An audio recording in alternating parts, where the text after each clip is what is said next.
খামাখা তো বলে লাভ নাই, এটা আমেরিকাকে এটা করতে হবে। এবং ইফ আমেরিকা ডিজায়ার্স যে হ্যাঁ না আমরা এমন একটা মিডল ইস্ট চাই যেখানে কোনো সংঘাত থাকবে না, থাকবে না, সবাই শান্তি থাকবে, তাইলে এটা হইতে পারে।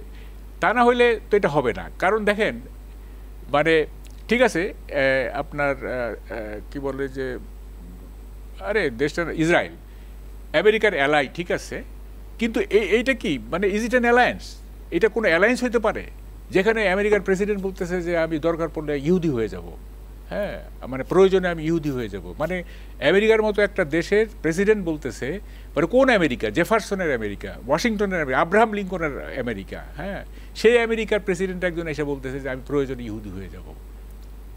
মানে চিন্তা করেন আর কি। মানে তো এই যে মানে আমেরিকার বর্তমান প্রশাসন ডেমোক্রেট, তাদের কি তারা বলতেছে তাদের ডক্ট্রিন অফ ডেমোক্রেসি বলতেছে সব জায়গায় ডেমোক্রেসি, হিউম্যান রাইট, নানা রকম কথা বলে আর কি হিউম্যান রাইট নিয়ে। বিভিন্ন দেশের হিউম্যান রাইট মানে বক্তৃতা দেয়, আমাদের হিউম্যান রাইট নিয়ে বক্তৃতা দেয়, কিন্তু দেখেন মানে কিভাবে হিউম্যান রাইট ভায়োলেশন হচ্ছে মানে গাজা এবং ইসে, হ্যাঁ, কিন্তু তাদের কোনো বিকার নাই।